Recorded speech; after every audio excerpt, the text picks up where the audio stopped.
여야가 3차 재난지원금이 필요하다는데 의견을 모으고 구체적인 지원 대상과 재원 마련 방안을 논의하고 있습니다. 정부는 이미 수도권의 사회적 거리 두기를 2단계로 높이면서 음식점과 커피숍 등의 영업을 일부 제한했습니다.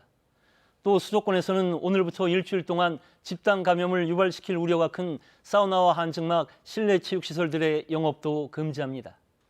이런 방역 조치 강화로 피해를 입는 업종들에 대한 지원은 불가피합니다. 어떤 기준으로 얼마를 누구에게 지급할 것인지와 재원은 어떻게 마련하느냐가 남은 과제입니다.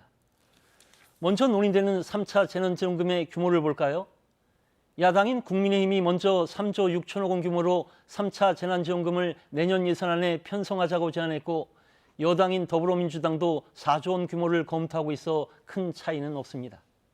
전 국민을 대상으로 14조 3천억 원을 지원했던 1차 재난지원금은 물론 피해업종과 소상공인, 취약계층 대상의 2차 재난지원금 7조 8천억 원과 비교해도 규모는 크게 줄었습니다. 3차 재난지원금의 규모가 크게 줄어들 만큼 필요한 대상에 지원을 집중해야 효과를 거둘 수 있습니다. 영업 금지와 제한으로 매출이 줄어든 자영업자들과 일자리를 잃은 근로자들에게 지원을 집중해야 하는 이유입니다. 재원 마련 방안을 놓고는 여야가 첨예하게 대립하고 있습니다. 민주당은 정부 예산안 중 일부를 삭감한다고 해도 내년 예산을 2조 원은 늘려야 한다는 입장인데 반해 국민의힘은 한국형 뉴딜 관련 예산을 50% 이상 삭감해 재원을 마련하자며 맞서고 있습니다. 국채 발행을 최소화해야 한다는 야당의 주장은 설득력이 있습니다.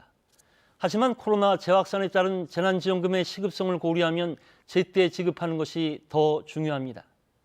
여야 모두 정치적 셈법보다는 재난지원금이 절박한 자영업자와 근로자의 입장에 서서 내년 예산안을 신속하게 심의하고 처리해 내년 설 이전에는 재난지원금을 지급할 수 있도록 해야 할 것입니다. 뉴스 해설이었습니다.